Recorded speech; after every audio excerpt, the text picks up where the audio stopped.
Welcome back to Sleepless Futurist, where we explore the gentle tomorrows that await humanity. I'm your guide into these peaceful futures, these worlds of wonder where love is preserved as carefully as wine, where the electricity of first kisses can be felt generations later, where the intimacy between souls is considered humanity's greatest treasure. Tonight, we're traveling to the year 2108, to a world that understands memories aren't just data, but the very essence of what makes us human. In this future, the tender moment when your grandmother first saw your grandfather across a crowded dance floor, the way your parents' hands found each other in the dark, the particular warmth of being held by someone who truly loves you, all of these irreplaceable moments are preserved with the reverence they deserve. Over the next 2 hours, you will live a day in the life of a memory curator, but not the cold archivist you might imagine. You're a guardian of love stories, a keeper of passion, a gentle guide who helps people capture not just what happened, but how it felt to fall in love, to make love, to lose love and find it again. You'll help elderly couples preserve the heat of their younger days, guide new lovers in creating sensual memory gardens, and tend to the bittersweet task of keeping love alive even after death has parted souls. There's no sterile technology here, no digital coldness, no loss of intimacy to machines, just the warm glow of human connection, enhanced and preserved, the gentle art of helping someone remember their lover's laugh, the profound gift of ensuring that no love story, no matter how brief or quiet, is ever truly lost.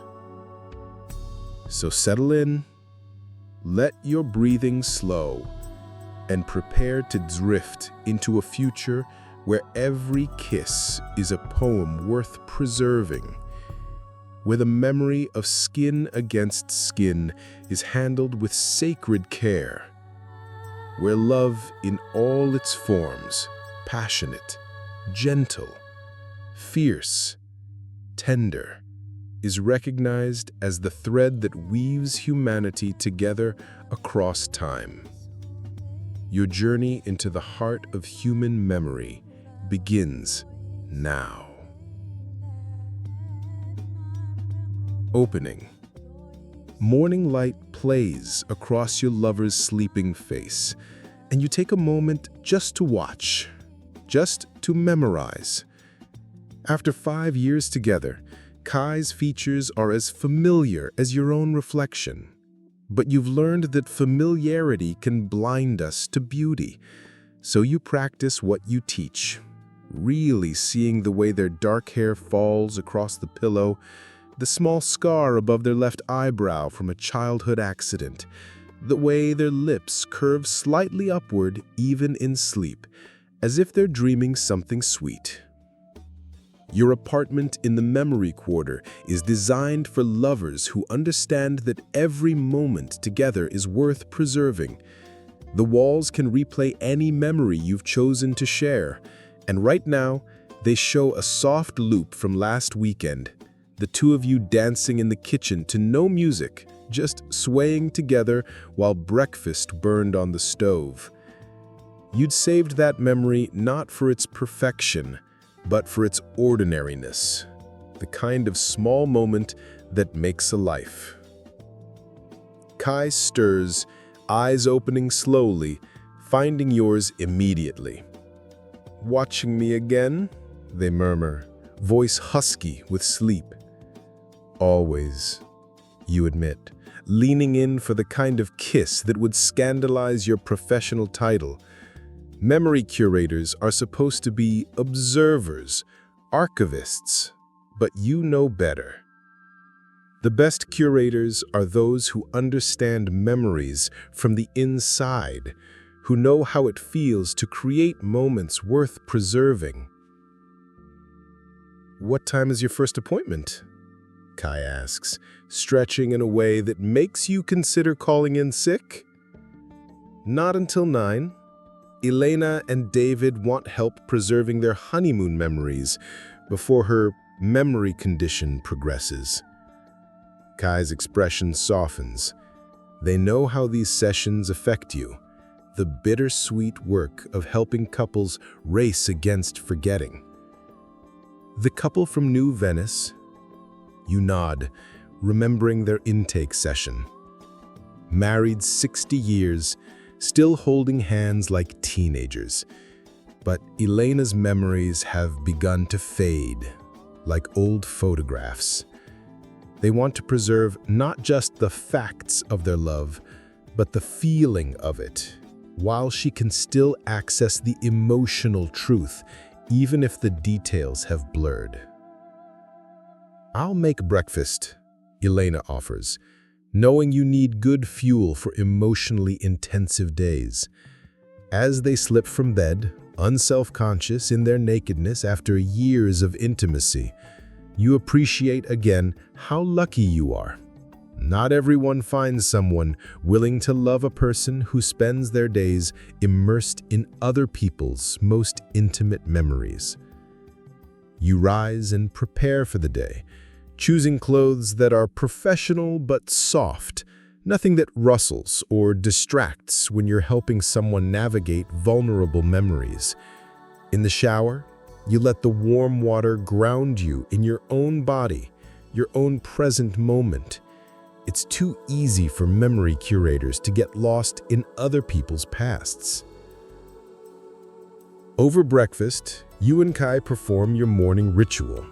Each of you shares one memory from yesterday that you want to preserve. Not the big moments, those are easy to remember. The small ones that might otherwise slip away. The way you laughed when you spilled coffee on your shirt. Not embarrassed, just delighted by the absurdity. You said the stain looked like a butterfly. I counter the sound you made when you tasted the soup I made. That little hum of pleasure. 3 notes, ascending, like a tiny song of satisfaction. These morning exchanges have built your personal archive, 5 years of tiny moments that paint the full picture of a love that's both passionate and comfortable, wild and safe, exactly what you'd always hoped to find. Your work tablet chimes softly, reminding you of the day ahead. After Elena and David, you have a session with Marcus, a young widower ready to transform his grief into something bearable. Then the afternoon's group workshop, teaching new couples how to create what you call intimacy archives, shared memories that deepen rather than replace physical connection. But there's also something not on the official schedule. A surprise you've been planning for weeks. Today is the anniversary of your first kiss with Kai, that electric moment in the memory garden when professional interest became personal fascination. You've prepared something special, but that will have to wait until evening. "You have that look," Kai observes, reading your face with the skill of years. "What are you planning?" "Patience," you tease, stealing one more kiss before gathering your things. Some memories are better as surprises. As you leave your apartment, Kai calls after you. "I love you. Create beautiful memories today." "I love you too. Save some for us." The memory quarter is already humming with gentle activity as you make your way to work. You pass the sensation gardens where people practice mindful memory creation, the grief gardens where the bereaved tend plants grown from seeds their loved ones, the joy pavilion where children learn that happiness is worth recording. This is your world, where love and memory intertwine like lovers' fingers, where every caress is considered data worth preserving, where the future has learned that humans are not brains in boxes, but hearts in bodies. All of it sacred, all of it worth remembering. Chapter 1. Love worn smooth by time. The couple's suite in the memory archives has been designed to feel like a bedroom from a more romantic era. Soft lighting that flatters aging skin, a bed wide enough for two to lie together while sharing memories, walls that can become windows into any moment a couple chooses to revisit. You've prepared it carefully for Elena and David, adding touches from their intake notes. Fresh lavender because that's what Elena carried in her wedding bouquet. A recording of waves because they honeymooned by the sea. They arrive holding hands as you knew they would. David's grip is protective, steadying Elena as her balance wavers. But there's nothing pitying in his touch, just the automatic support of someone who's been catching their partner for 6 decades. "Good morning, loves," Elena says brightly, though you notice she looks to David for confirmation that it is indeed morning. The memory condition has been kind in some ways, taking facts but leaving feelings. She may not remember your name, but she remembers that you're safe, that you're here to help preserve what she calls the important parts. "We've been practicing the exercises you gave us," David says as he helps Elena settle onto the memory bed. "Sensory focus really does help. Yesterday, she remembered the taste of our wedding cake, buttercream with just a hint of lemon." "It was supposed to be vanilla," Elena adds with a laugh, "but the baker misread my terrible handwriting. Best mistake ever. Now, whenever I taste lemon..." She pauses, searching for words that have begun to elude her. "Now, whenever you taste lemon, you remember dancing with me," David completes gently. This is their rhythm, him filling the gaps without making her feel diminished. You begin with simple presence exercises, helping them sync their breathing, their heartbeats, creating the physiological harmony that makes shared memory work possible. The room's sensors read their biorhythms, adjusting temperature and lighting to match their combined state. When they're ready, you guide them into their first deep memory. "Take me to a moment when your love felt most alive," you suggest. Not the big occasions, but a moment when you looked at each other and thought, "Yes, this, forever." They're quiet for a long moment, and then Elena speaks. "Tuesday. It was a Tuesday. David had been away for work. I was 8 months pregnant with our second. I was enormous, exhausted, trying to make dinner with a toddler clinging to my leg. The door opened and there he was, rumpled from travel. He didn't say hello, didn't put down his bag. He just crossed the room and kissed me like I was the most beautiful thing he'd ever seen." As she speaks, the memory unfolds around you. The small apartment materializes, cramped but warm. You can smell something burning on the stove, hear the toddler's chatter, feel the exhaustion in young Elena's body. And then David enters and the memory fills with color. The kiss is passionate, hungry, full of promise that parenthood hasn't dimmed their desire. "I'd been thinking about that kiss the entire flight home," David adds, his voice thick with emotion. "Thinking about how lucky I was, not just to have a wife, but to have Elena, to get to kiss her whenever I came home." The memory plays out, young David finally releasing Elena, both of them laughing as they realize dinner is ruined. They order takeout, eat it in bed after the toddler is asleep, make love quietly, urgently, like they're trying to memorize each other's skin. "We still kiss like that," Elena says suddenly, and you realize she's right. Age has changed the urgency, but not the essence. They still look at each other like travelers returned from a long journey. You spend the morning guiding them through decades of intimacy. Not just the passionate nights, although those memories make them both blush and giggle like youngsters, but the quiet intimacies too. David washing Elena's hair when she broke her wrist. Elena reading to David during his cancer treatment, her voice the only thing that helped him sleep. The way they developed their own language of touches, a squeeze of the shoulder meaning, "I'm here," a thumb traced across knuckles meaning, "I desire you," a palm pressed to a cheek meaning, "I see your pain." "Tell me about the first time you knew your bodies belonged together," you prompt during a particularly rich session. Elena's eyes close, and when she speaks, her voice carries the wonder of a much younger woman. "Our third date. We went swimming at night, completely against the rules. The water was so cold, but when he pulled me close, everywhere our skin touched felt like fire. I remember thinking, oh, this is why people write poetry. This feeling right here." The memory shimmers into being. Young bodies in dark water, moonlight on skin, the electric sensation of new love combined with physical desire. But what makes it profound is the tenderness, the way young David asks permission before each escalation, the way young Elena grants it with increasing urgency, two people discovering they fit together in ways that transcend the merely physical.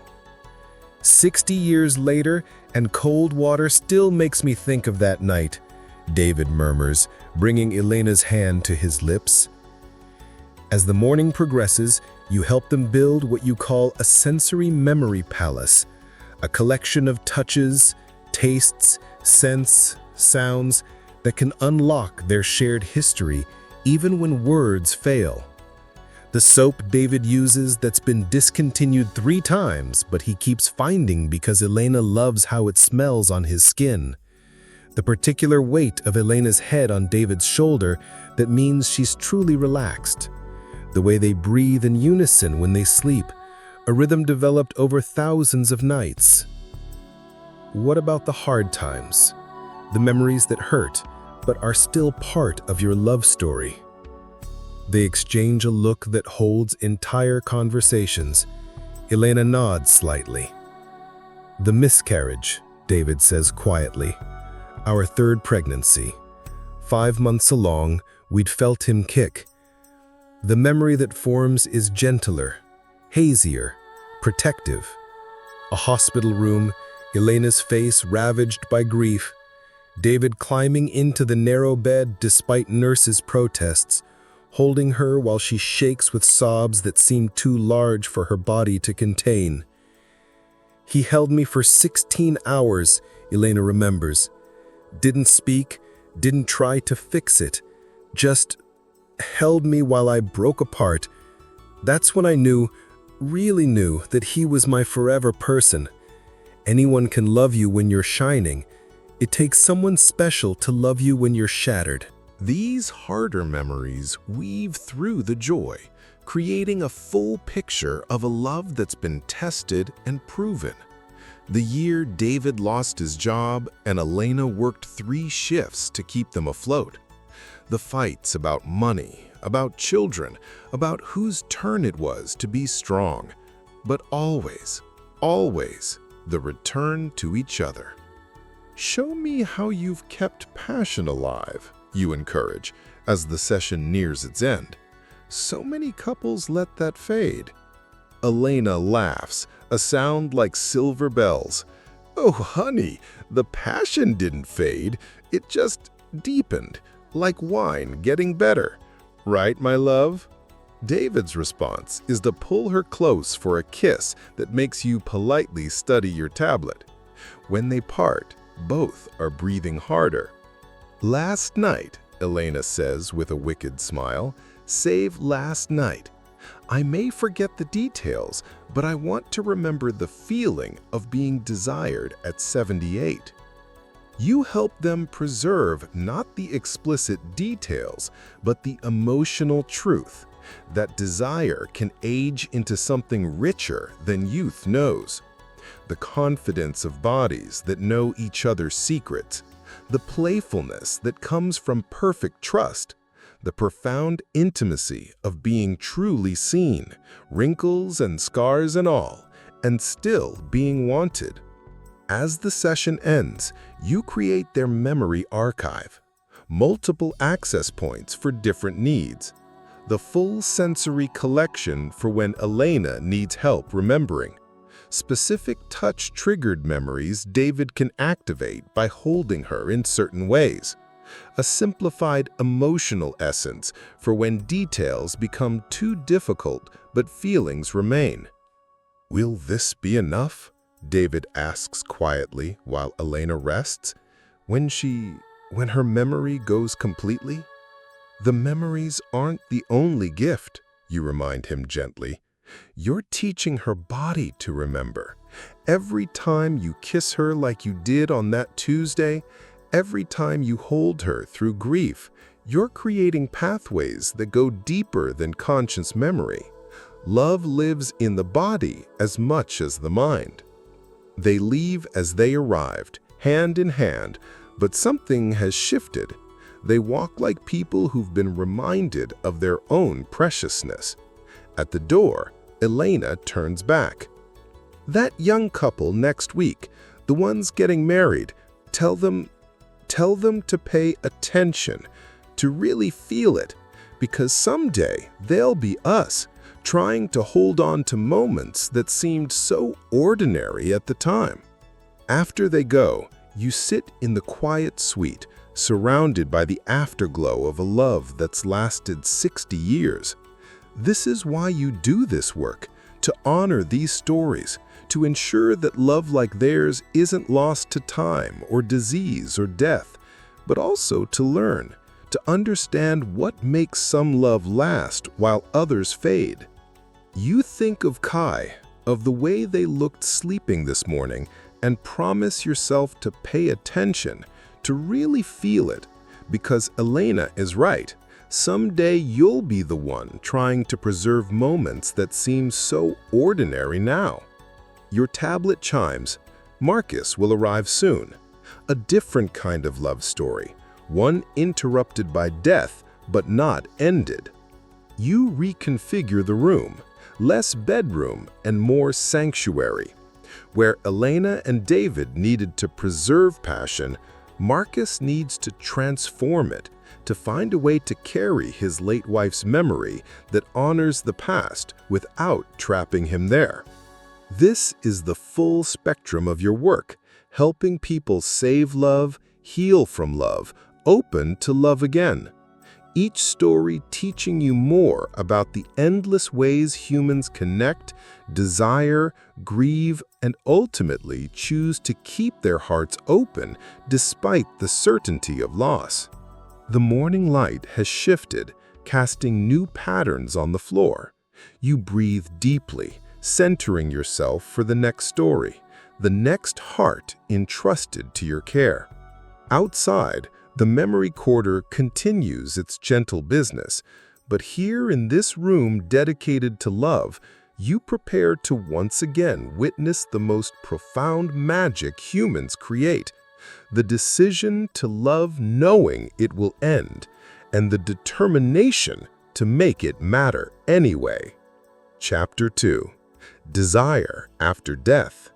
Marcus arrives carrying a small wooden box, the kind that might hold jewelry or precious stones, but you know from his intake form that it contains something far more valuable, a collection of sensory triggers linked to his late wife, Amaya.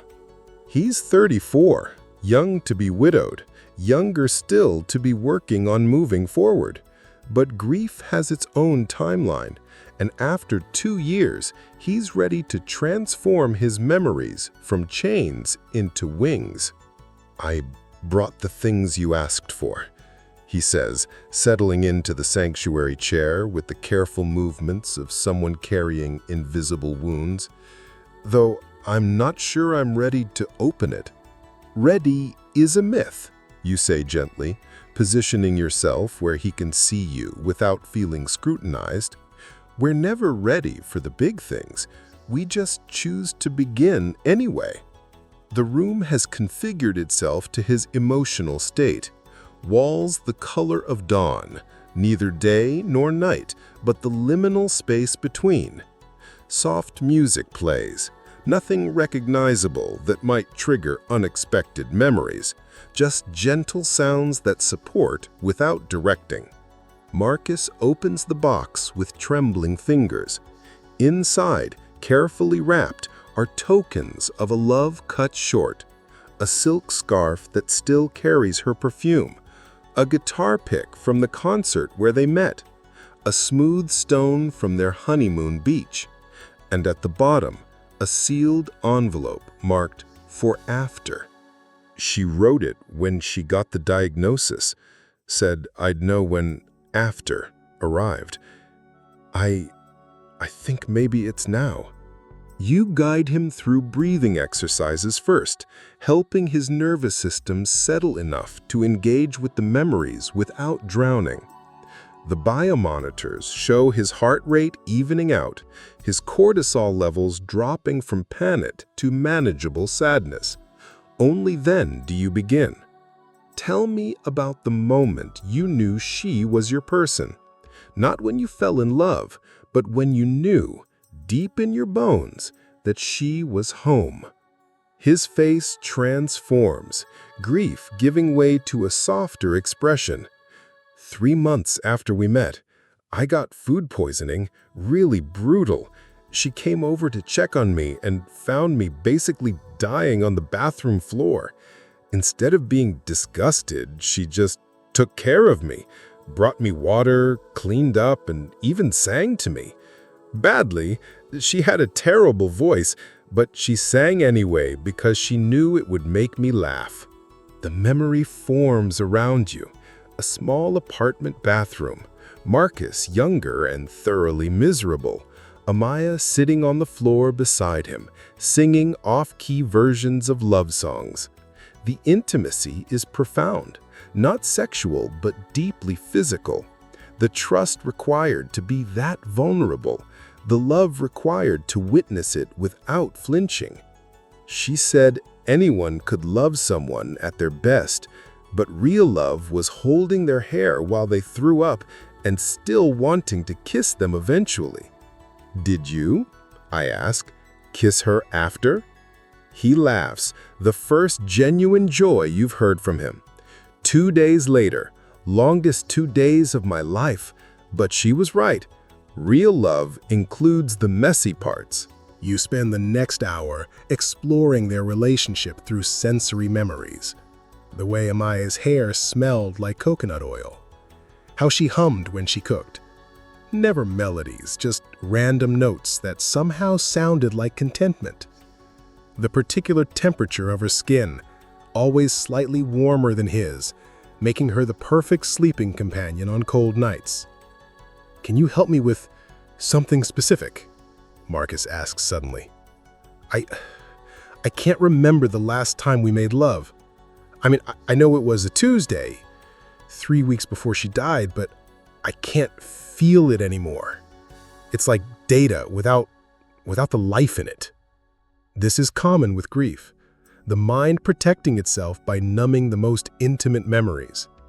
You guide him carefully, using the sensory anchors in his box, the silk scarf against his skin, the faint trace of her perfume activating dormant neural pathways. Don't try to remember the whole evening, you suggest. Just one moment, one tiny, perfect moment from that last time. He closes his eyes, breathing deeply. The biomonitors show the spike of anxiety, then something else, a softening, an opening. Her laugh. We were in the middle of it, and the cat jumped on the bed. We both just dissolved into giggles. Had to start over. She laughed so hard she cried, said at least we'd never be boring. The memory shimmers into being, tender and private. Not the physical act, but the joy within it. Two people who knew each other's bodies like familiar songs, finding delight even in interruption. The love in it is palpable, the comfort of established intimacy mixed with genuine desire. "There," you say softly, as the memory stabilizes. "That's what you want to keep." Not the sadness that it was the last time, but the joy that it happened at all. Marcus nods, tears flowing freely now. "I've been so afraid of forgetting her, but also, lately, afraid of remembering. Like, if I let myself feel how good it was, I'll never be able to move forward." This is the crucial moment in grief work. You lean forward slightly, meeting his eyes. What if moving forward doesn't mean leaving her behind? What if it means carrying her with you differently? You guide him through an advanced technique, memory integration. Instead of keeping Amaya's memories in a sealed box, either literal or metaphorical, you help him weave them into his ongoing life. The way her laugh taught him joy is still teaching him. The way she loved him at his worst gave him a template for self-compassion. The passion they shared created pathways in his nervous system that can activate again with someone new when he's ready. "She wouldn't want me to be alone forever," Marcus says, and it's not a question. "What did she want for you?" you ask. He reaches for the sealed envelope, hands steadier now. "May I?"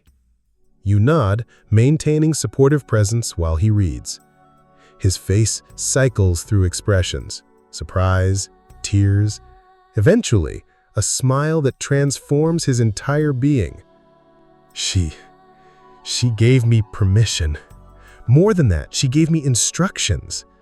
Find someone who makes you laugh the way I did, who sees your mess and stays anyway, who makes you want to be better but loves you as you are. And when you find them, love them with everything you learned from loving me. The room fills with a different quality of light, still tinged with sadness, but no longer trapped in amber. Marcus rereads sections of the letter, laughing at parts, crying at others. She'd included details only he would understand, inside jokes that make him giggle through tears, gentle roasting about his habits that drives home how well she knew him. She ends with this, Marcus says, voice steady now. "Remember that loving again isn't betraying what we had. It's honoring it. We proved your heart works beautifully. Don't let my death break what we spent years making whole." The session continues with creating what you call a living memorial, a way to honor Amaya that grows and changes rather than fossilizing. Marcus decides to keep certain sensory memories sacred, her perfume, their song, the beach where they honeymooned. But others he'll allow to evolve, letting new experiences layer over old ones without erasing them. "I want to remember the feeling more than the facts, how it felt to be loved that completely, so I'll recognize it when it happens again." You help him create a memory protocol for dating when the time comes. Ways to honor Amaya's memory while being fully present with someone new. Permission to feel guilty, excited, terrified, hopeful, often all at once. Techniques for sharing his history without making new partners feel like they're competing with a ghost. She's not a ghost. She's like a teacher now. Everything she taught me about love, I get to use. That's her real legacy. As the session ends, you create his transformed memory archive. Not a shrine to the past, but a foundation for the future. Memories organized, not by chronology, but by the lessons they carry. What Amaya taught about joy, about resilience, about the sacred silliness of intimate partnership, about how to fight fair and make up sweeter, about choosing love daily, even when it's difficult. "I think I might be ready," Marcus says as he prepares to leave. Not for dating yet, but for possibility? For being open to whatever comes next. He pauses at the door, then turns back. She would have liked you, would have loved what you do here, helping people keep love alive in all its forms. After he leaves, you sit with the weight of his trust. The wooden box sits forgotten on the side table, no longer needed now that the memories live in him rather than in objects. This is the profound work, helping people understand that love doesn't die with the body. It transforms, teaches, prepares us for whatever love comes next.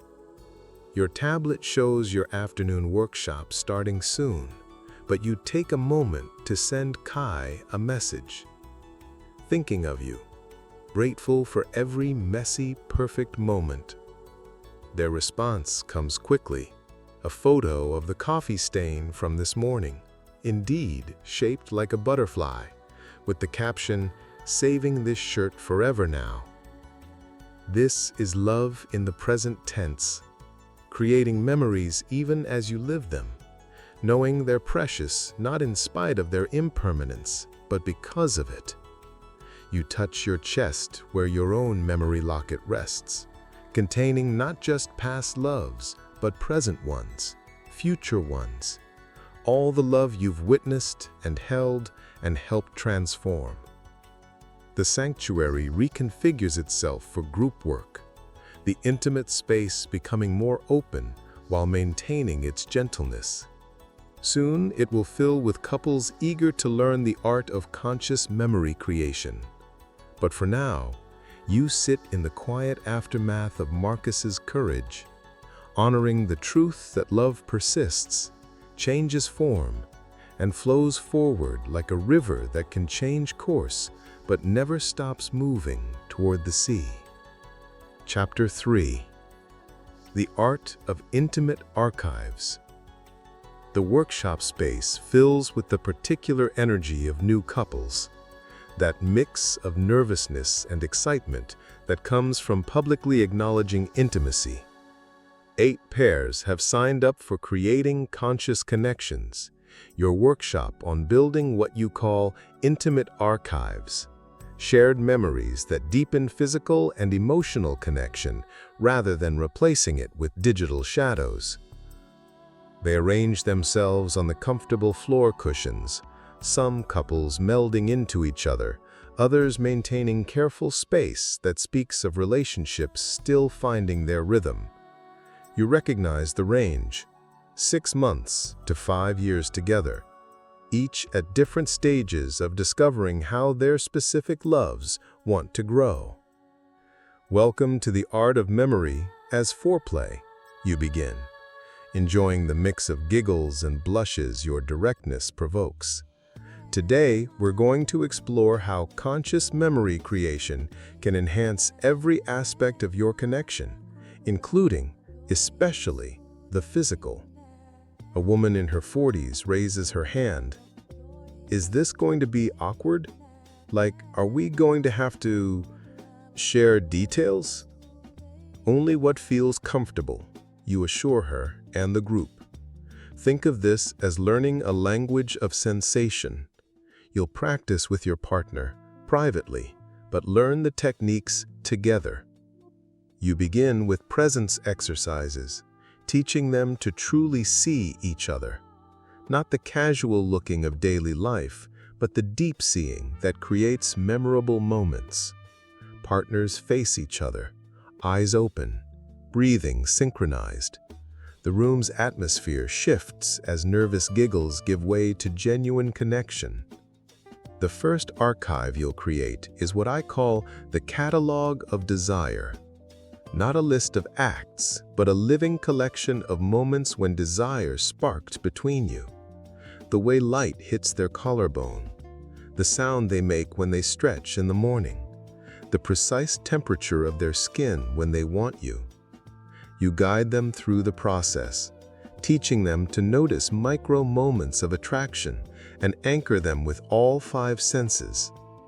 A man discovers that his partner's eyes change color when aroused, something he'd sensed but never consciously observed.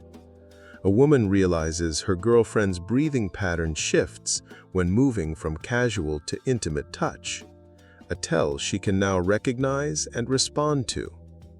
"But why archive these moments?" asks someone. "Isn't it better to just live them?"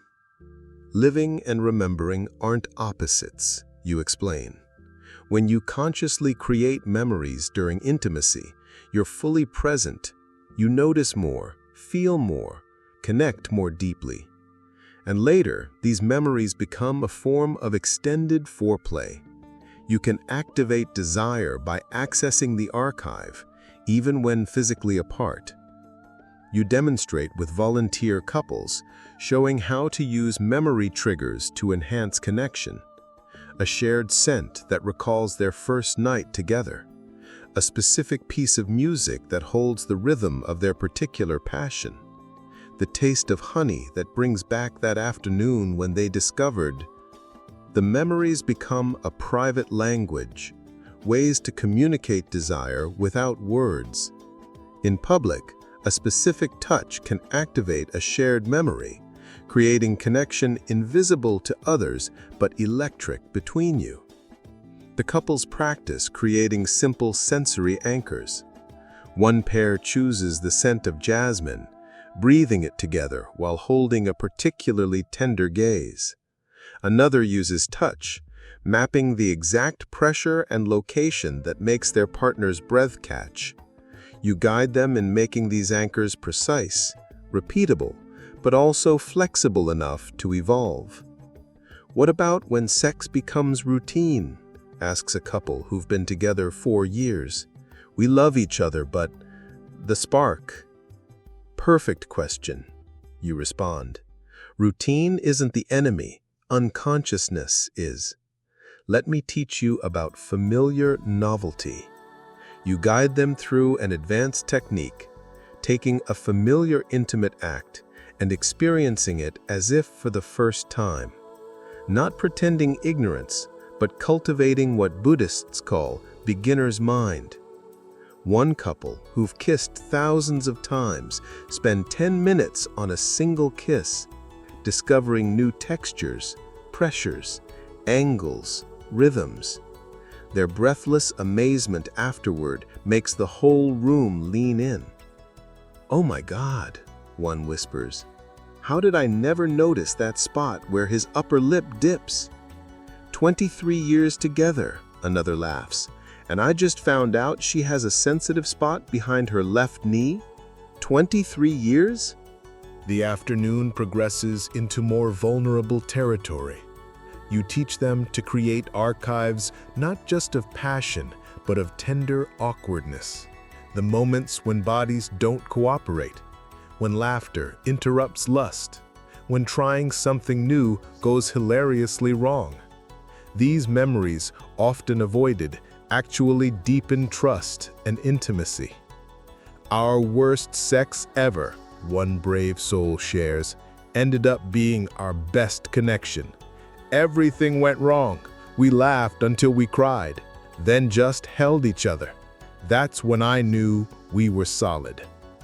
You guide them in understanding that intimate archives include the full spectrum, not just heat, but warmth, not just passion, but play. A couple demonstrates their morning ritual, 5 minutes of skin-to-skin contact before the day begins. No agenda, just presence. Another shares their reunion practice, the first hour after work spent in wordless touch, letting bodies reconnect before minds catch up. But what about preserving actual, explicit memories? Someone finally asks what everyone's wondering. "Carefully," you answer, "with deep consent and clear boundaries." Some couples create what we call sensation maps, recording not visual explicit content, but the felt experience. The archive holds the emotional and sensory memory, which is actually more powerful than any image. You teach them the protocol, how to discuss boundaries before arousal clouds judgment, how to create archives that enhance rather than perform, how to ensure both partners have equal access and veto power.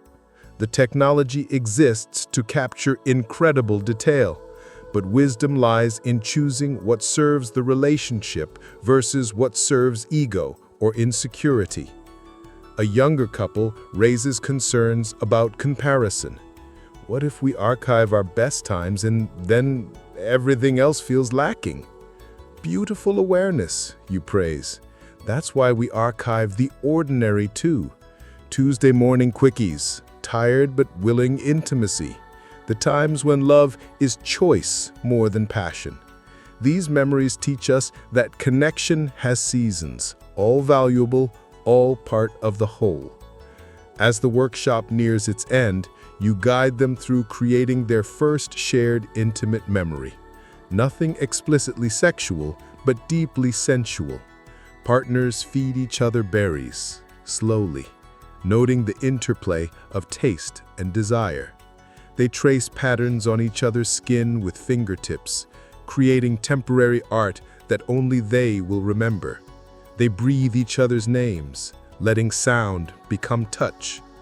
The room hums with connection, 8 couples discovering new ways to see, feel, remember each other. You provide them with memory journals, places to record their observations, their discoveries, their private language of desire. But more importantly, you've given them permission to pay attention, to treat their intimacy as art worth preserving. Your homework, you say, as they prepare to leave, is to create 3 new memory anchors this week. 1 for desire, 1 for comfort, 1 for play. Practice activating them in different contexts. Notice how memory and present moment enhance each other. They leave in pairs, some barely keeping hands off each other, others walking with the careful attention of scientists about to conduct important experiments. All carry the particular glow of people who've been reminded that their love, their specific combination of souls and bodies, is worth conscious attention. After they go, you reset the space for your final appointment of the day. But first, you take a moment to add to your own intimate archive. The way the afternoon light caught on eager faces, the courage required to discuss desire publicly, the beauty of watching people fall more deeply in love with partners they thought they knew completely. Your tablet chimes with a message from Kai. Can't wait for tonight's surprise. I've been thinking about our first kiss all day. You smile, knowing what you've planned will exceed their expectations. 5 years of loving someone provides so much material for memory weaving. Tonight, in the private gardens, you'll recreate not just that first kiss, but the entire sensory landscape of falling in love. The smell of night-blooming jasmine, the sound of distant music, the exact temperature of the air when 2 professional colleagues suddenly became something more. But that's for later. Now you have one more session, a delicate one. The Hendersons, married 47 years, want to create what they call a love letter to our future selves, an intimate archive designed to help them maintain physical connection even as age changes their body's capabilities. It requires all your skill, helping them see that intimacy evolves but need not diminish, that desire can take new forms while honoring old ones. You breathe deeply, centering yourself for this tender work. Outside, the Memory Quarter continues its gentle business. But here, in these rooms dedicated to the art of human connection, you prepare once again to witness love's infinite creativity, its determination to persist and transform, its refusal to be limited by time or circumstance or even death itself. The afternoon light slants lower, painting golden patterns on the floor. Soon, Kai will finish their own work, teaching children that their memories matter, their stories deserve keeping. Together, you're part of this great project, ensuring that human love, in all its messy, magnificent variety, is never lost, never forgotten, always honored as the miracle it truly is. Chapter 4. Letters to Tomorrow. The Hendersons arrive with the careful grace of people who've learned to navigate the world as a unit. Grace uses a mobility chair now, her dancer's posture still evident despite arthritis. William's hand rests naturally on her shoulder, a connection that seems less about support than about maintaining the electrical circuit of their bond. "We've been thinking about this for months," Grace says, as they settle into the paired memory chairs. "Ever since my diagnosis. We want to create something for ourselves, 5, 10 years from now, when things might be different." William's voice carries forced cheer. "When I'll need instructions to find my own ass," she means. "Well," Grace swats him gently, but doesn't deny it. Early-stage Alzheimer's runs in his family. They've watched his brother fade. They know what might be coming. "You're creating a treasure map," you suggest gently. "Not just to your past, but to the ways you want to keep loving each other even as circumstances change." The room configures for what you call future memory work, softer than preservation, more fluid than therapy. The walls display gentle, abstract patterns that support neuroplasticity, encouraging the brain to form new pathways, even as old ones may someday fail. "Let's start with touch," you guide. "Show me how you've loved each other through your hands." What follows is a masterclass in embodied love. They demonstrate 47 years of touch language. The way William's thumb traces circles on Grace's palm when she's anxious. How Grace's fingers find the tension points in his neck without looking. They show you morning touches, gentle awakening, evening touches, invitation, or simple comfort. The specific pressure that means "I'm here" versus "I want you" versus "I'm sorry" versus "you're safe."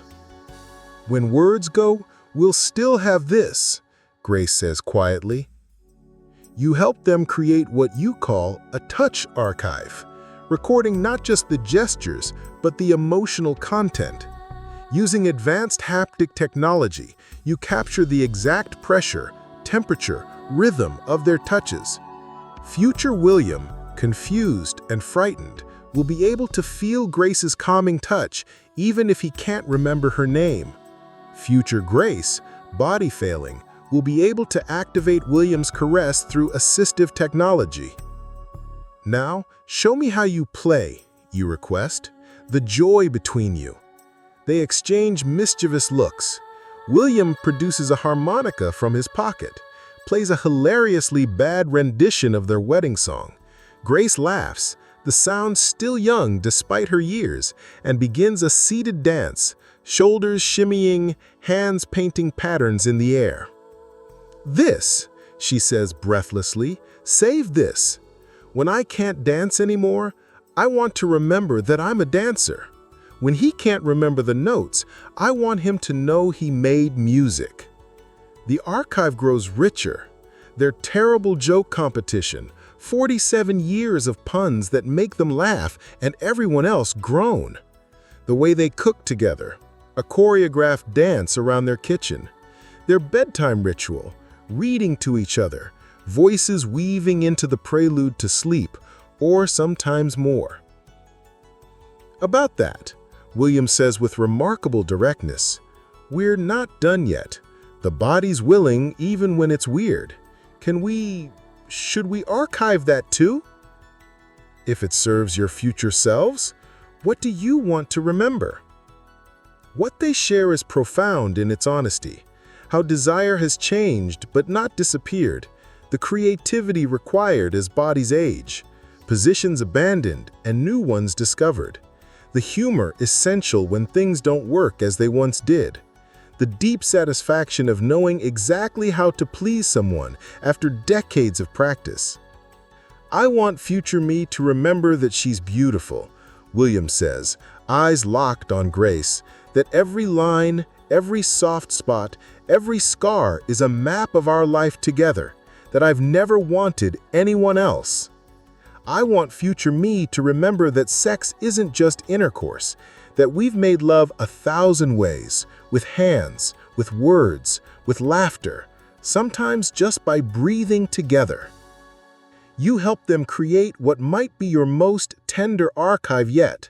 Not explicit imagery, but sensory memories of desire adapted and maintained. The scent of the massage oil that signals intention. The specific playlist that's evolved over decades. The way afternoon light through bedroom curtains has become their aphrodisiac. The permission to be slow, to laugh when bodies protest, to find satisfaction in giving pleasure, even when receiving becomes difficult. "For the bad days," Grace requests, "can you help us create comfort protocols?" This is the hardest part. You guide them in imagining scenarios they'd rather avoid. William, lost in time, frightened of the stranger in his bed. Grace, body locked by disease, unable to speak her needs. Together, you create sensory anchors for safety. A specific song that means you're home. A scented cloth that carries decades of association. Simple phrases repeated like mantras. "It's okay. I'm here. You're safe. You're loved." "What about when—" William pauses, gathering courage. "When one of us is gone." The room holds perfect silence. Then Grace speaks. "Then the survivor gets to choose. Keep the archives private or share them. Use them for comfort or let them rest. But knowing they exist, knowing our love is saved somewhere, that helps." You create layered permissions in their archive, access levels for different stages of cognitive ability, simplified versions when complex memories overwhelm, options for family members to help activate comfort protocols, but also private sections that will remain sealed, intimate moments that belong only to them. "One more thing," Grace says as the session nears an end. "We want to record messages for each other, for the future." What follows breaks your professional composure. William speaks to future Grace, telling her she's still the girl he fell in love with, that every sacrifice was worth it, that if she's hearing this because he's gone, she should dance anyway. Grace speaks to future William, reminding him that forgetting details doesn't mean forgetting love, that his body will remember her even if his mind doesn't, that she'll find him wherever he goes, even into confusion. They record messages for specific scenarios. For the first time, one doesn't recognize the other. For the last anniversary they might celebrate. For the day one must move to care facilities. For the moment one realizes they're alone. Each message a lighthouse for dark waters they hope never to sail. And one together, William suggests, for anyone who finds this someday, about what love actually looks like after 47 years. They speak in alternating sentences, sometimes talking over each other, sometimes finishing each other's thoughts. They talk about love as choice, repeated daily, about forgiveness as necessity, about laughter as salvation, about how the best sex of their lives happened in their 60s, about raising children and burying parents and losing jobs and finding purpose, about the ordinary miracle of waking up next to someone for 17,000 mornings and still feeling grateful. Love isn't a feeling, Grace concludes. It's a practice. Like dance, you show up, you move together, you step on each other's feet, you find the rhythm again. You keep dancing until the music stops. And even then, in the silence, you remember the song. The session ends with them dancing, William humming their wedding song badly, Grace moving in her chair with remembered fluidity. The archive captures it all, the visual of two people who've grown old together, the feeling of love that's been tested and proven, the hope that connection transcends whatever changes await. After they leave, you sit in the twilight of the day's work. 4 love stories, each teaching something different about memory and connection. Elena and David racing against forgetting. Marcus transforming grief into permission. The workshop couples discovering their bodies anew. The Hendersons preparing for whatever comes with grace and humor. Your tablet shows one last alert. Kai has sent a message. Ready when you are, wearing the shirt you love, the blue one that makes my eyes look like the ocean. You smile, knowing exactly which shirt they mean. The one from your 3rd date, when professional interest became personal certainty. Tonight, you'll recreate that moment, but also create new ones. Because that's what love does. It remembers and reinvents simultaneously. Gathering your things, you pause to add one last note to your own archive. The feeling of this day, the weight and wonder of holding so many love stories, the privilege of work that reminds you daily that connection is the point, the purpose, the gift humans give each other in the face of time and change and certain ending. The memory quarter glows with soft light as evening arrives. In windows, you see other lives unfolding. New memories being made, old ones being treasured. The endless human project of loving and remembering and loving, until memory itself becomes a form of love, a way of saying, you mattered, we mattered, this mattered, forever. Chapter 5. The Garden of Remembrance. The sensory gardens exist in the heart of the memory quarter, a place where nature and technology merge to create spaces for embodied remembering. As you enter through the archive building's back entrance, the transition from indoor to outdoor feels like stepping through time itself. Each section of the garden holds different sensory triggers, designed to activate the deep body memories that words alone cannot capture. Kai waits where you asked, beneath the jasmine arbor where you shared your first kiss 5 years ago. They're wearing the blue shirt, the one that does indeed make their eyes look oceanic. But more than that, they're wearing the expression you've come to recognize as their indulging your romantic schemes face, equal parts amused and touched.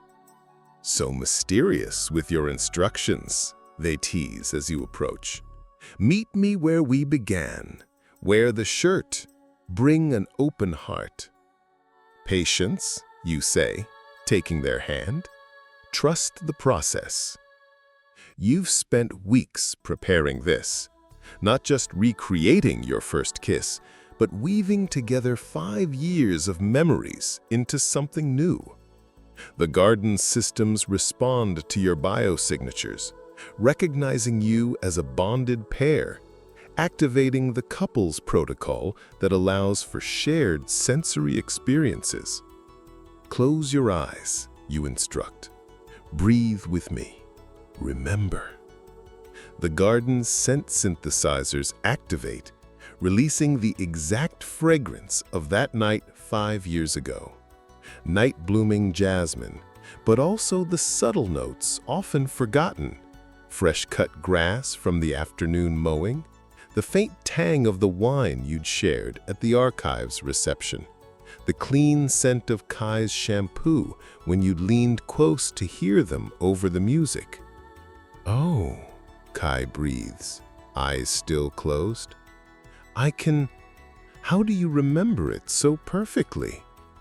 I've been practicing remembering you since the day we met, I admit. But also, I had help. The holographic systems activate, not full visual recreations, but subtle environmental projections. The same phase of moon, the same pattern of shadows through leaves, even the same distant music, a jazz quartet that had been playing at a restaurant 3 blocks away, barely audible, but part of the night's texture.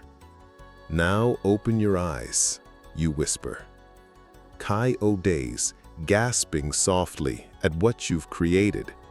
The garden has transformed into a living memory palace of your relationship. Floating softly in the air are what look like fireflies, but are actually tiny projection points, each one holding a micro-moment from your 5 years together. Touch one, you encourage. Kai reaches for a golden point hovering near their shoulder. At their touch, it expands into a brief sensory memory.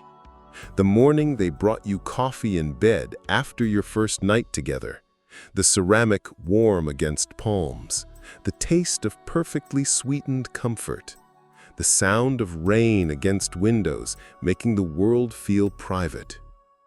How many are there?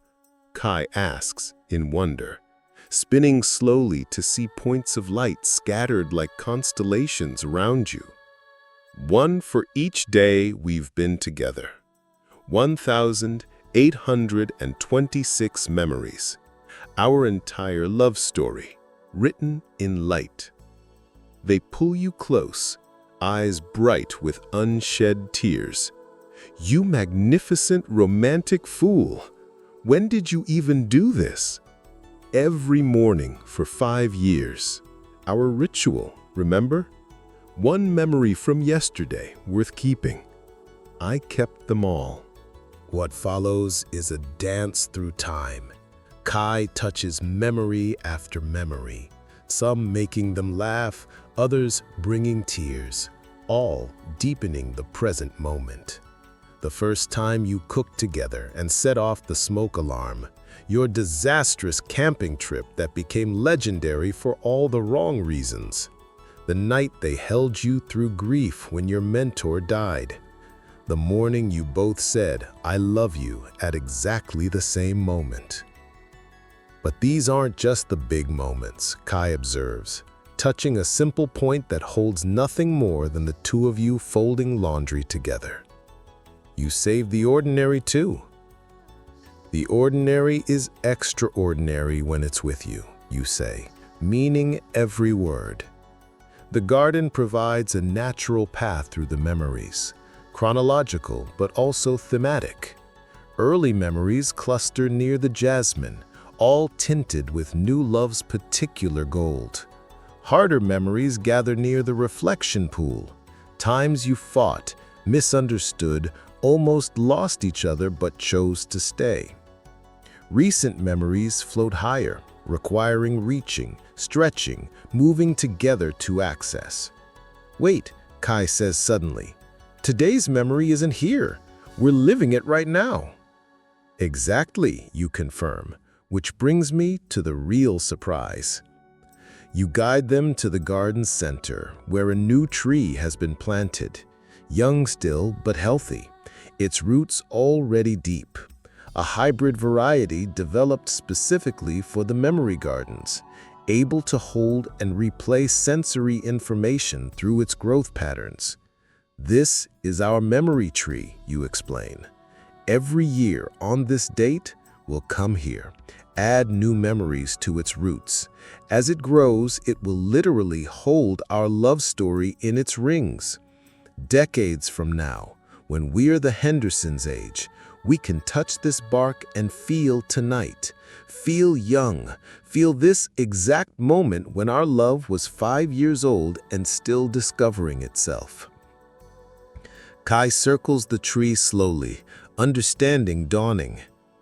It's like a living archive, our love story becoming part of the world, literally putting down roots.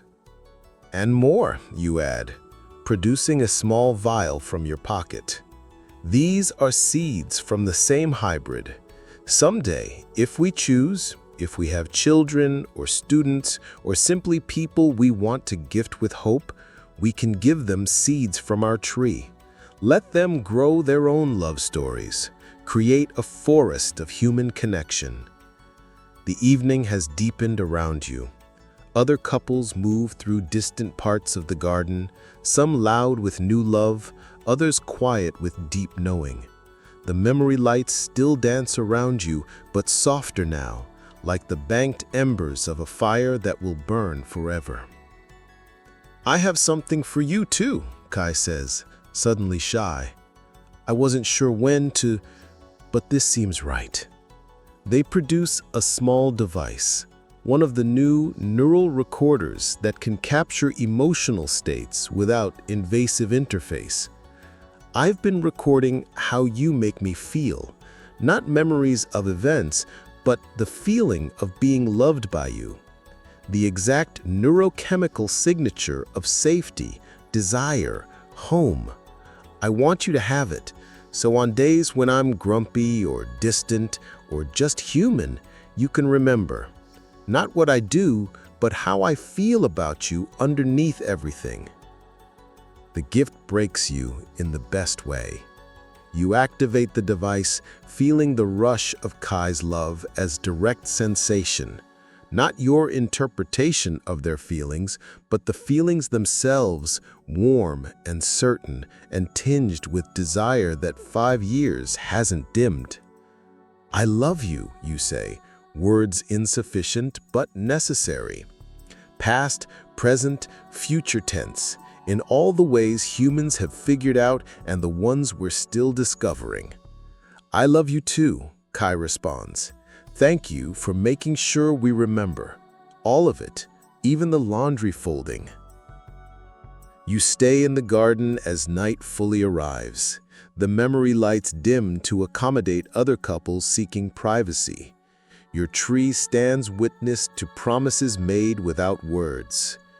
Eventually, you'll go home, make love with the particular passion that comes from gratitude, create new memories to add to tomorrow's collection. But for now, you simply exist in this moment that is simultaneous memory and experience. The jasmine blooms, night sounds chorus around you. Kai's hand in yours anchors you to the present, while your shared past dances in light above. And somewhere in the city, other memory curators help other lovers capture and keep the fleeting eternal moments that make a life worth living. What will you save from today? Kai asks, returning to your morning ritual. You consider. So much to choose from.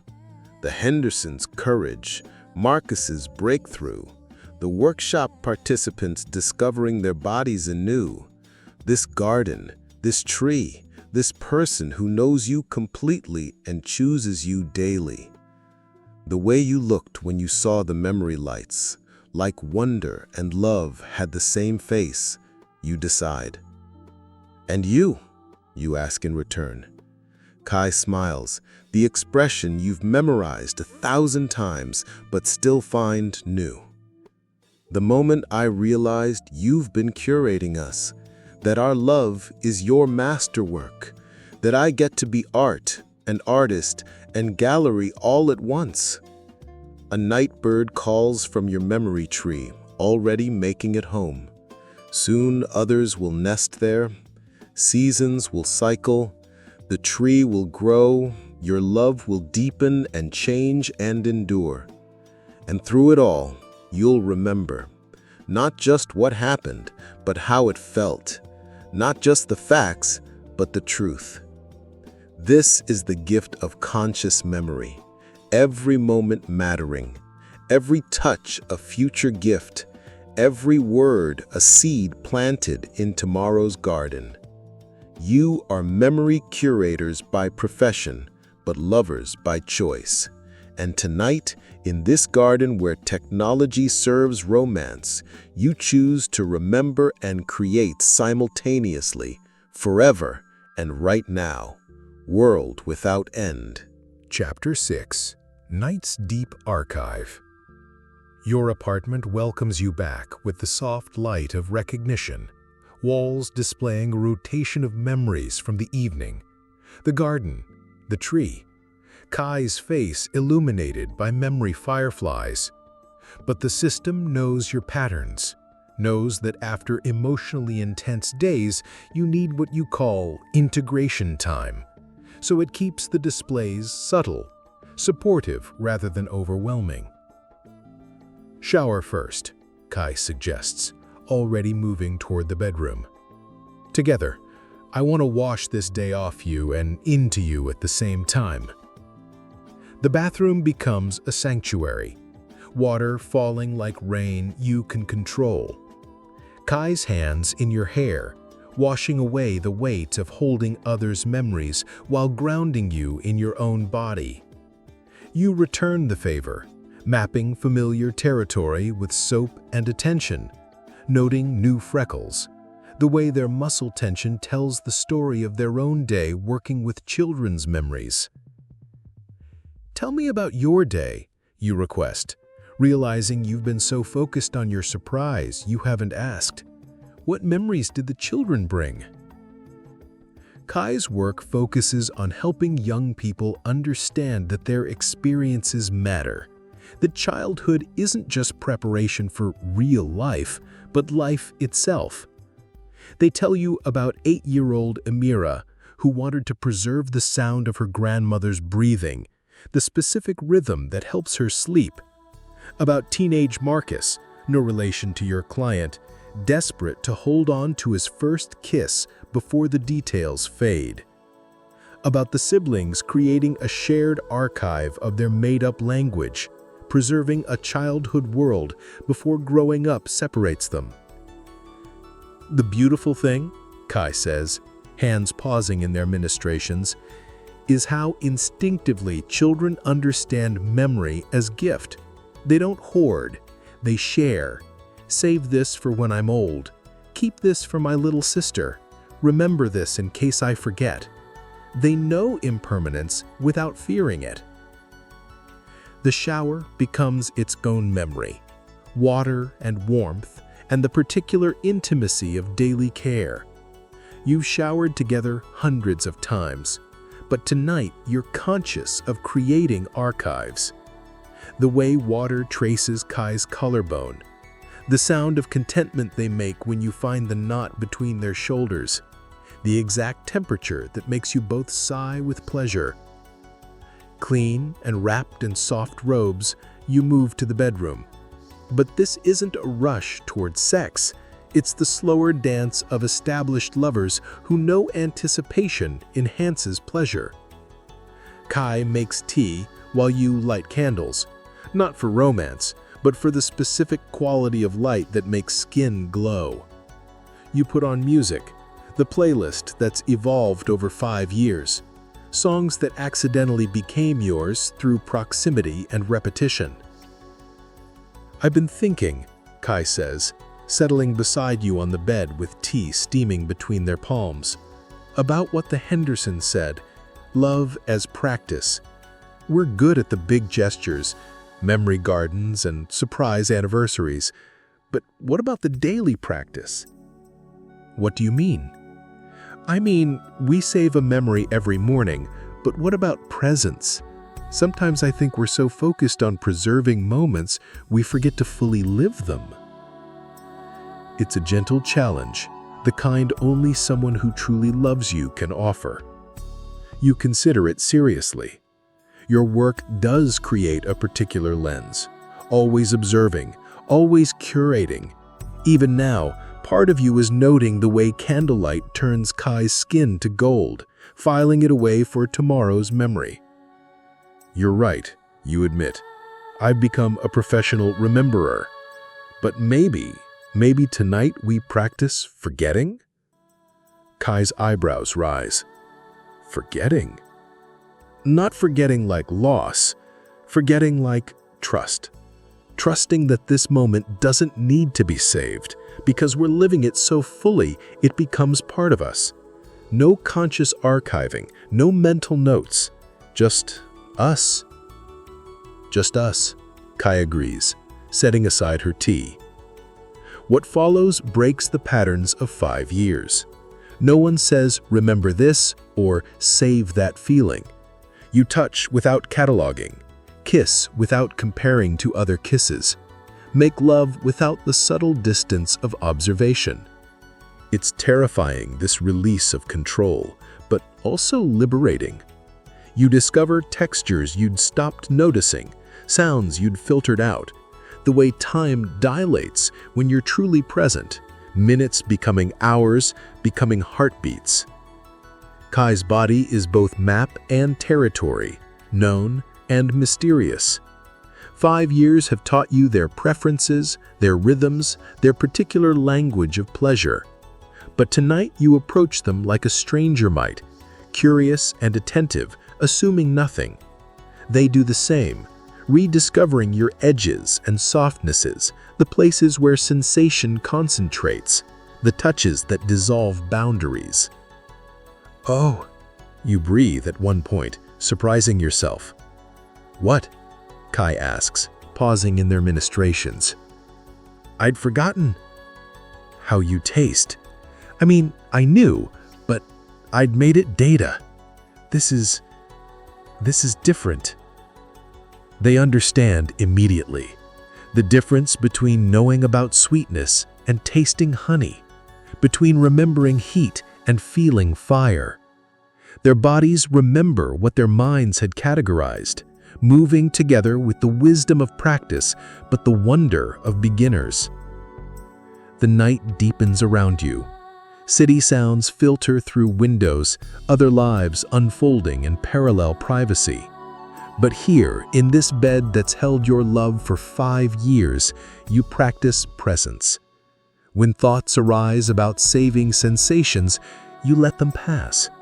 When the urge to compare to other night surfaces, you return to skin and breath and the immediate now.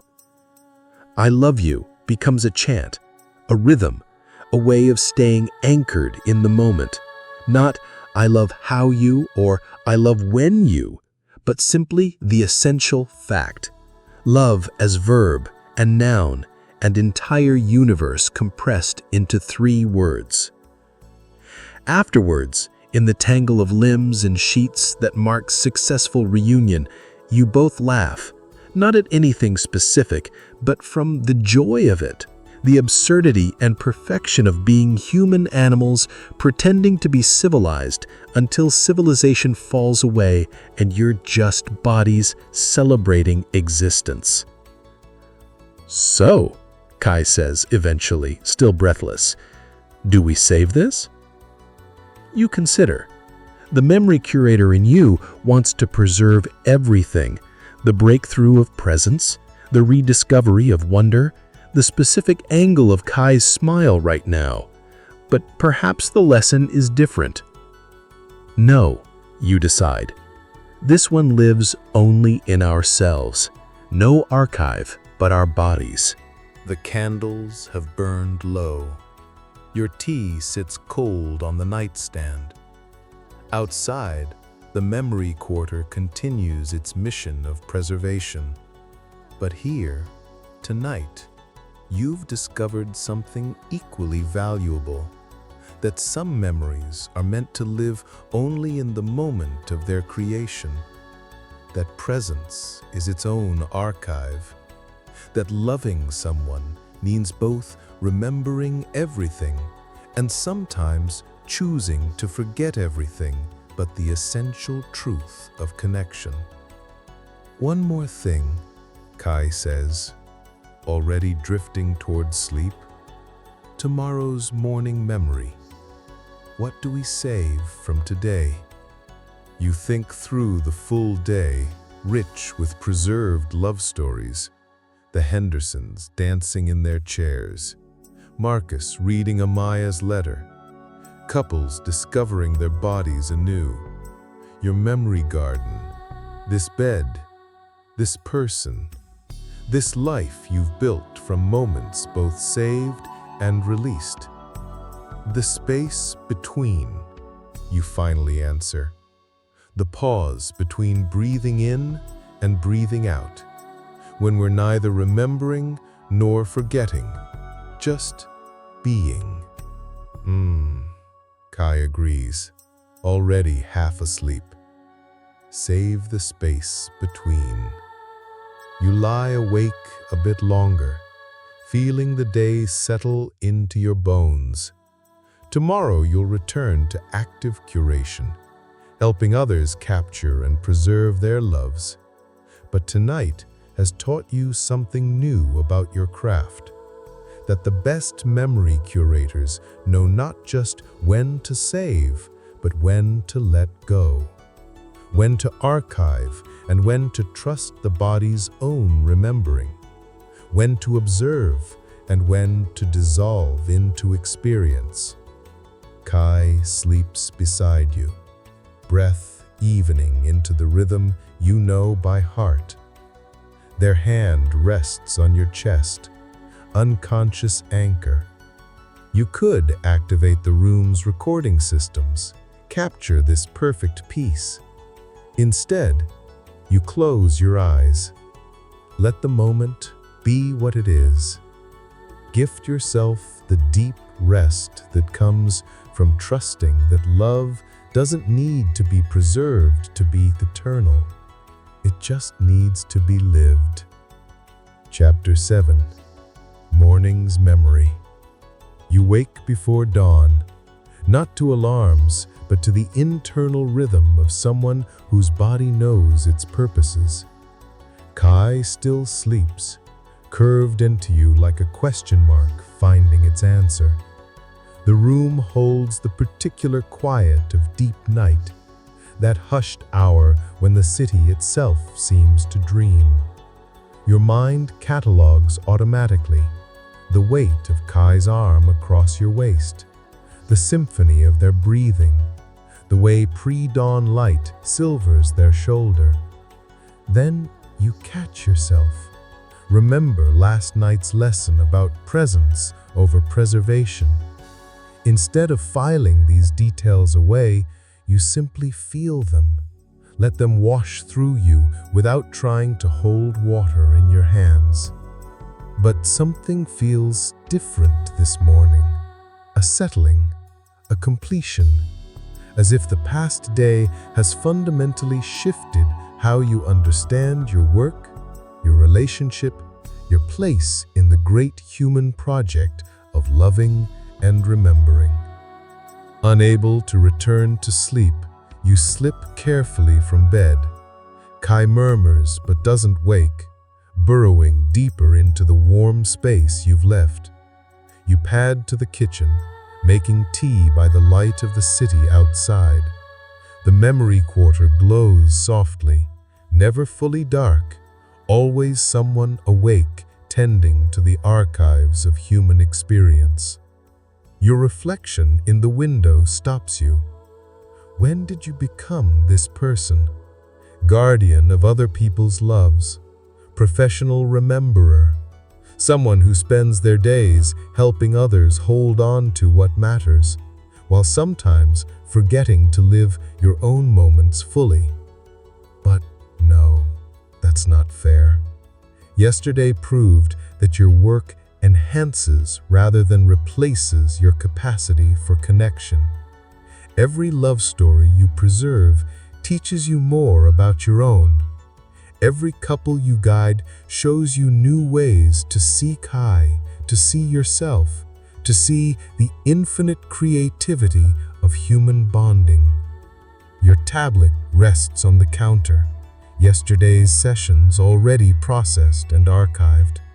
You could review them, add notes, prepare for next week's appointments. Instead, you leave them untouched.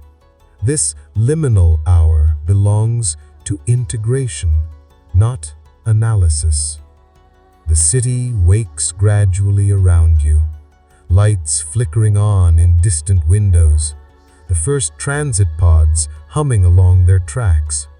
Somewhere are bakers pulling bread from ovens, nurses are changing shifts, new parents are soothing crying infants, all of it creating memories, most of which will never be formally preserved, but will live in bodies and hearts until they don't. And that's okay too.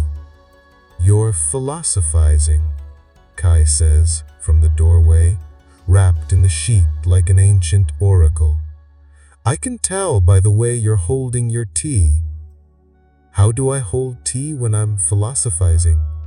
Like it's a crystal ball, all mysterious and distant. They pad over, stealing your cup for a sip. What profound thoughts are keeping you from bed? I'm trying to understand something about memory and presence, about saving and letting go, about why we do what we do. And what have you concluded, O wise curator? That maybe the point isn't the memories themselves. Maybe it's the paying attention, the choosing what matters, the decision to say, this moment right here, this deserves to be seen. So we're not really memory curators, we're attention guides, significance seekers, love witnesses, I suggest. People who help other people see that their love stories matter, whether they're preserved in archives or just in the living of them. The sunrise begins, painting the sky in shades of rose and gold. Your memory tree stands in the distant garden, too far to see, but present in your awareness, growing, changing, holding yesterday while reaching toward tomorrow. I want to tell you something, Kai says, suddenly serious, about yesterday, about your gift. You wait, understanding that sometimes the most important memories need space to emerge. My parents never saved anything. No photos, no videos, no memory archives. They believed in living fully without documentation. And I spent my childhood feeling like I was dissolving. Like without proof, without records. Did any of it really happen? Was I really loved? Did those moments of joy actually exist? They turn to face you, eyes bright with unshed tears. But you save everything. Our morning rituals, our ordinary Tuesdays, the way I laugh at my own jokes, things I don't even remember doing. And it's like you're constantly saying, you exist, you matter, we matter. Do you understand what a gift that is? Oh, love, you breathe, pulling them close. So, yes, presence matters, living fully matters, but so does the saving, so does the witnessing. You've taught me that remembering is a form of loving, that attention is a form of devotion, that when you archive us, you're saying we're worth keeping, all of it, even the laundry folding. The morning brightens around you. Soon you'll need to dress, eat breakfast, begin another day of helping people preserve and transform their loves. But right now, in this kitchen that's seen 1,000 morning conversations, you hold the person who's taught you as much about memory as any training could. What if, you suggest slowly, we did both, save and release, archive and live? What if the practice? The morning brightens around you. Soon, you'll need to dress, eat breakfast, begin another day of helping people preserve and transform their loves. But right now, in this kitchen that's seen 1,000 morning conversations, you hold the person who's taught you as much about memory as any training could. What if, you suggest slowly, what if we did both, saved and released, archived and lived? What if the practice is learning when to do which? The middle way of memory. Kai laughs but nods. Very Buddhist of you. Very human of us, you correct. Trying to hold on and let go simultaneously, failing and succeeding by turns, making it up as we go. Your tablet chimes softly, tomorrow's first appointment requesting confirmation.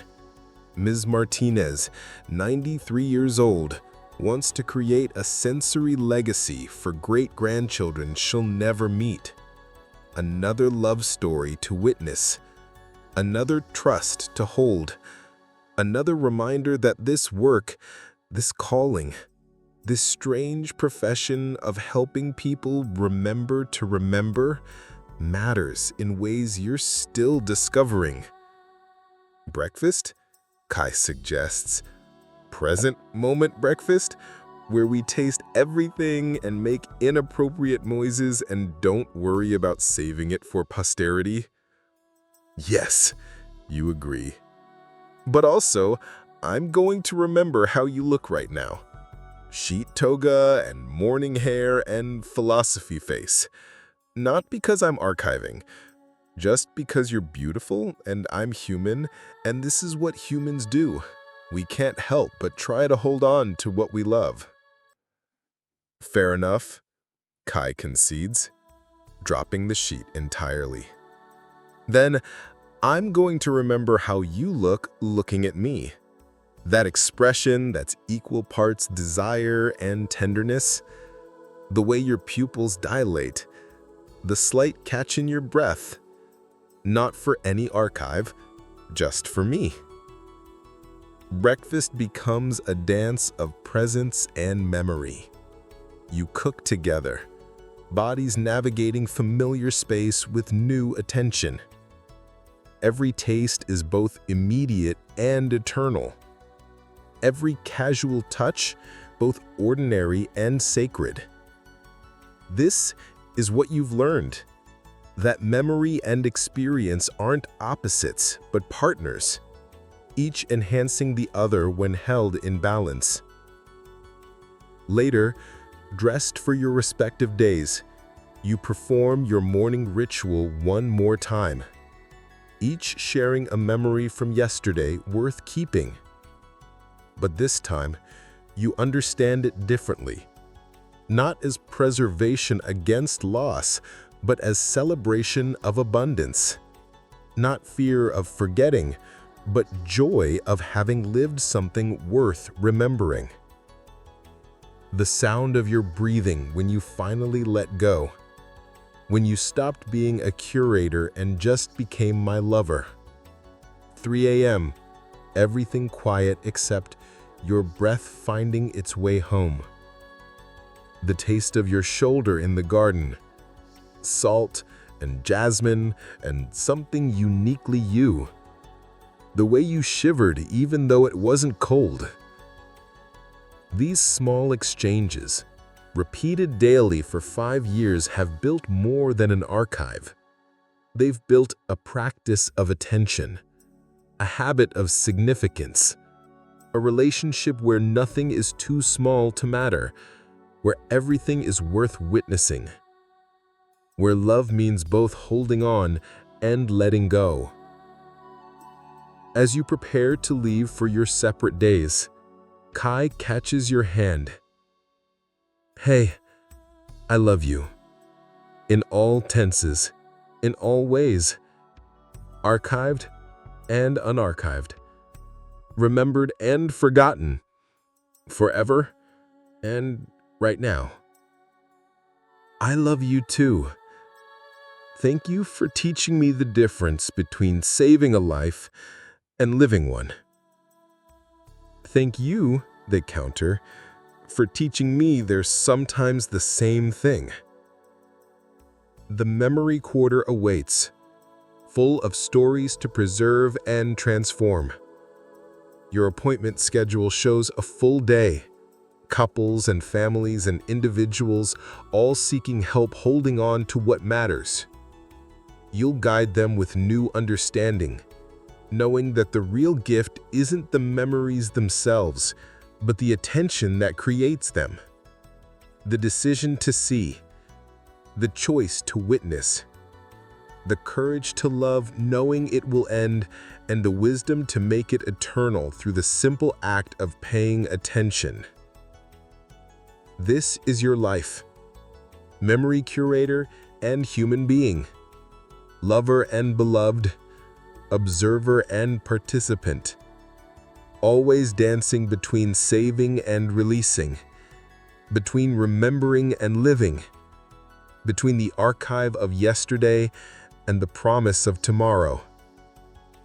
And in that dance, in that eternal balance, finding the truth that memory is just love in the past tense, while presence is love in the eternal now. The day begins, stories await, love persists, and you, guardian of human connection, step forward to meet it all with open eyes and willing heart, ready to help others remember, ready to forget everything but the essential, ready to discover new ways that love insists on being witnessed, preserved, transformed, and ultimately released into the great ongoing story of what it means to be human. Your work continues, your love deepens, your memories accumulate, and life, precious and fleeting and worth every moment of attention, flows forward like a river that remembers its source while seeking the sea. Closing. And now, as your day in the life of a memory curator comes to its gentle end, feel yourself settling back into your own body, your own time, your own precious memories and present moments. You've walked through a future where love is handled with the reverence it deserves, where every kiss and comfort, every passion and partnership is recognized as data worth preserving. You've seen how memory and presence can dance together, each enhancing the other, creating lives rich with both experience and reflection. Perhaps you're thinking of your own loves now, past and present, the moments you wish you'd saved, the ones you're glad you simply lived, the people whose memory still warms you, the ones whose presence fills your now. All of it matters. All of it deserves witness. All of it is worth the attention that transforms moments into memories and memories into meaning.